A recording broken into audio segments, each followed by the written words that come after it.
Good evening. Welcome to South Asia Newsline. I'm Arjun Chowdhury. Here are the top stories we're tracking for you on Thursday, the 8th of October. Pakistan and US eye civil nuclear deal, says media report.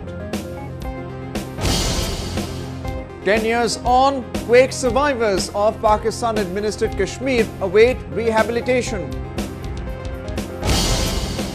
And Myanmar gets first ever election app ahead of November polls. And now for all the details. Pakistan has hinted that it might agree to put certain limits on its nuclear weapons program in return for a civil nuclear deal with the US. Pakistan has for long been trying to enter into a deal with the US similar on the lines of the one Washington and New Delhi signed in 2008.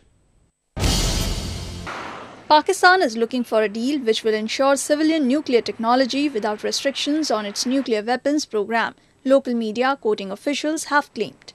The development comes after the Washington Post published an article claiming that the two sides are exploring the possibility of such an agreement. The US is eyeing possible new limits and controls on Pakistan's nuclear weapons and delivery systems. According to the report, the restrictions on Pakistan's nuclear program will be discussed during Pakistan Prime Minister Nawaz Sharif's scheduled visit to the US later this month. In 2008, India and the US entered into a civil nuclear agreement which allowed the former to join an exclusive club of nuclear powers in exchange for International Atomic Energy Agency safeguards to its civilian program. Pakistan had been making efforts for a similar deal since then, but its efforts were derailed after it signed agreements with China for civil nuclear reactors and blocked negotiations on the Fissile Material Control Treaty. The US has often expressed reservations over the growing nuclear arsenal of Pakistan and fears of them reaching into the hands of militant groups.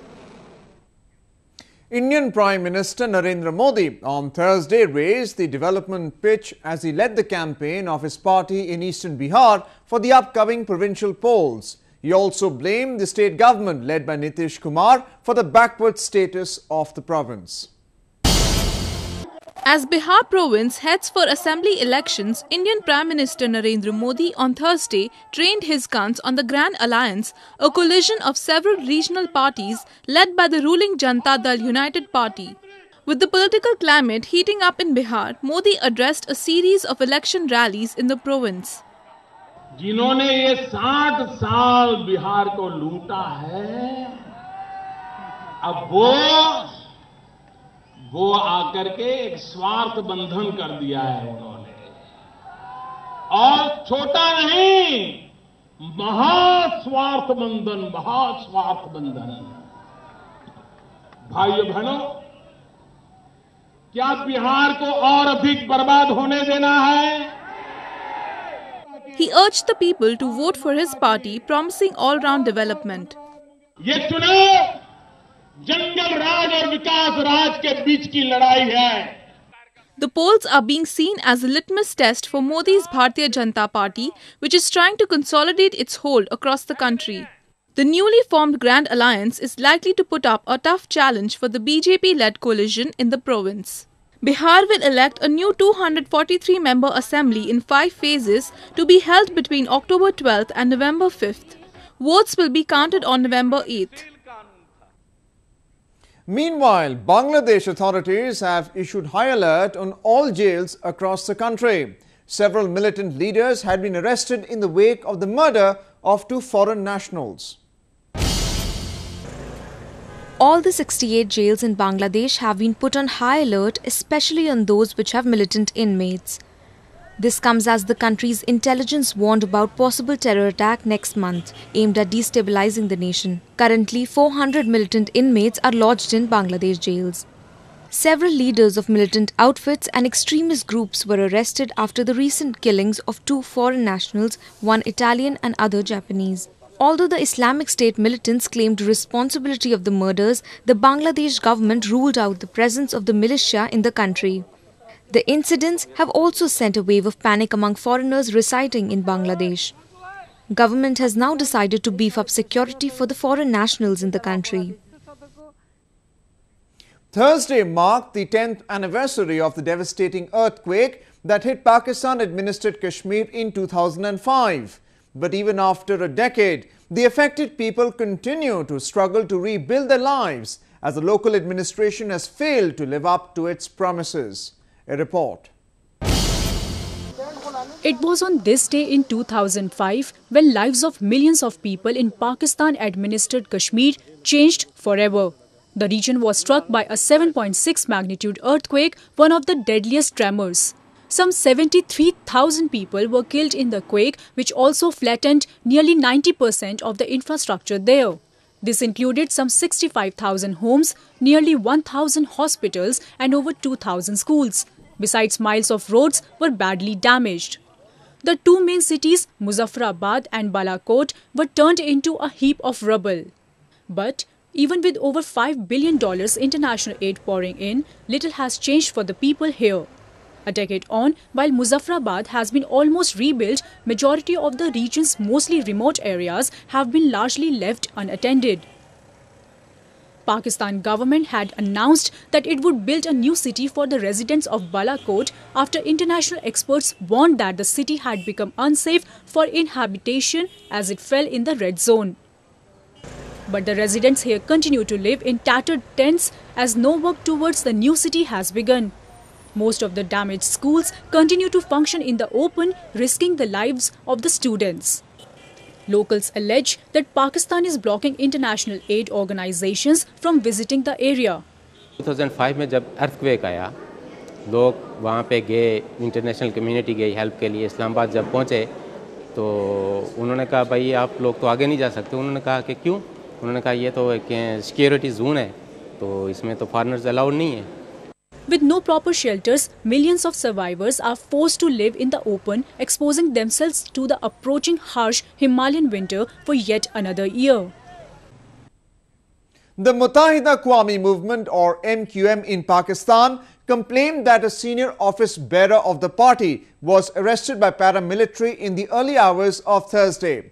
The MQM said party leader Kamal Malik was picked up from his Karachi residence, condemning the pre-dawn raid. The party demanded his immediate release. The party also said it is now being targeted in the name of the Karachi operation, which was launched against the terrorists and criminal elements. The MQM, one of the strongest outfits in Pakistan's commercial hub, has for long complained against the targeted operation on its works. According to the party, hundreds of its activists have become victims of extrajudicial killings by the agencies in the recent years. Moving on to news from Afghanistan. Even though fire exchange between the Afghan army and the Taliban in Kunduz has reduced, the hardships of the locals caught in the crossfire is continuing. Thousands who were forced out of their homes are bereft of basic facilities. Kunduz residents are now taking shelter in nearby provinces in camps set up by the UN's refugee agency, having escaped the gun battle between the Afghan forces and Taliban militants.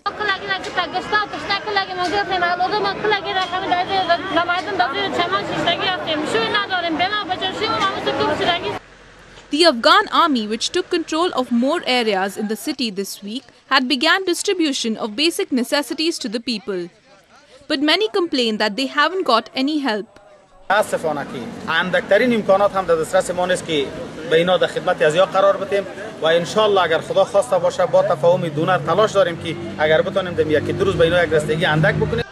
strategic city, which has a population of over 300,000, fell to the Taliban last week, even though the army regained control days later. With the Taliban gaining momentum, many fear the return of their oppressive hardline regime. Nepal's ambassador to India, Deep Kumar Upadhyay, has sought New Delhi's support in tackling the unrest in his country, where protests have erupted since the adoption of a new constitution. The request comes as the blockade imposed by the Madhesi community at the Indo-Nepal border is crippling Nepal's economy. Nepal's ambassador to India, Deep Kumar Upadhyay, has said New Delhi could help in restoring normalcy in the Himalayan nation. Civil unrest in Nepal has escalated since September 20, when it adopted its first democratic constitution in its bid to bring political stability in the country. Protesters belonging to the ethnic communities in Nepal have imposed a complete blockade along the India-Nepal border, disrupting supplies of essential commodities to the landlocked nation. Nepal is surrounded by India on 3 sides and is its largest trading partner.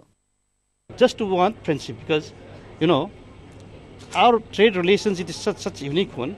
70% on an average, we are based on India. And we are not only landlocked, from 3 sides surrounded by India. This is the only way. Without the support of India, we can't ease the life of the current problems of the peoples of Nepal. The Madhesi community, which is leading the protest against the constitution in Nepal's lowlands bordering India, says that its concerns have been ignored while redrawing the borders of the 7 federal states under the new charter. The Nepal government has promised to look into their demands by opening talks with them. सरकार ने भी इसको जैसे महसूस करने के बाद में आज दोनों तरफ से सरकार और असंतुष्ट जैसे आपके जैसे दलों के बीच में आधिकारिक पीस डायलॉग कमेटी बनी है। वार्ता जैसे करीब-करीब जैसे अब अंतिम कगार भी पहुंच रहा है। The unrest that has been continuing for the last 50 days has cost Nepal around $1 billion. As the election fever is gripping Myanmar, a group of developers have come out with a mobile application for voters. The app is aimed at providing necessary election information and ensures transparency. Streets of Myanmar are buzzing with election campaigns. Candidates and their supporters are making all efforts to reach out to more and more voters. With the atmosphere filled with election-related activities, things are no different in the social media. Both President Thein Sein and opposition leader Aung San Suu Kyi have used this new platform to reach to more young voters. Also helping the new voters is the country's first ever election app. Developed by a group of youngsters, it is aimed mostly at the first-time voters who are using internet and smartphones.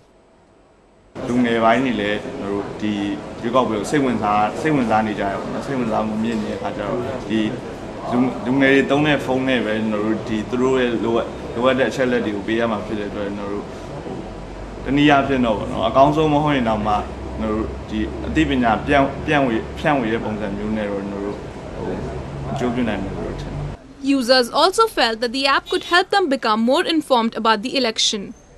Facebook မှာ hot ဖြစ်နေတဲ့လွှတ်တော်အမတ်တွေလောက်ပဲသိရပါတော့။အခုကျအဲ့ candidate တွေပါဖြည့်ရတယ်ဆိုတော့ကောင်းတယ်။ပြီးတော့သူကကျန်တဲ့ feature တွေလည်းတော်တော်ဆုံးတယ်။ဥပမာပါတီတွေအားလုံးရဲ့ဥစ္စာတွေပြထားတာမျိုး။ပြီးတော့အဲ့ဒီမှာမဲပေးဖို့အတွက်ဘာတွေလုပ်ရမလဲဆိုတော့အဆင့်တွေကို1 2 3နဲ့အဲ့လိုမျိုးပြထားပြီးသားမျိုးလေး။ The country will vote in November to elect its new parliament. The historic vote is seen as a fight between the military-backed ruling party and the National League for Democracy led by Nobel laureate Aung San Suu Kyi. It was a mix of Mediterranean and Orient at the Amazon India Fashion Week. As ace Indian designers came together, it gave way to a delightful sight. Take a look.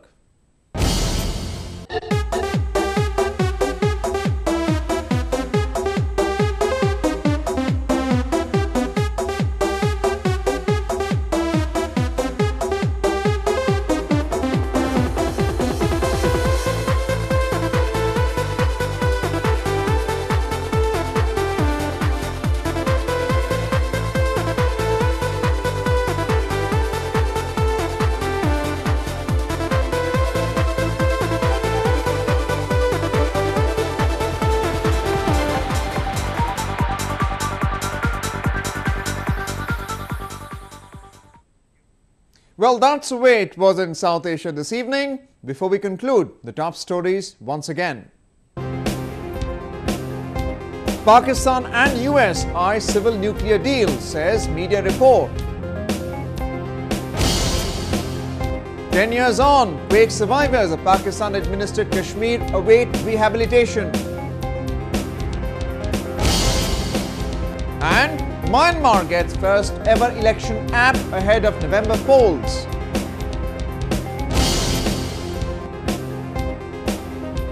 Now our viewers can watch the show on SouthAsiaNewsline.com. You can also visit us on Facebook.com/SAsiaNewsline and follow us on Twitter @SAsiaNewsline.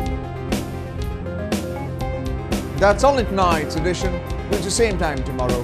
Good night.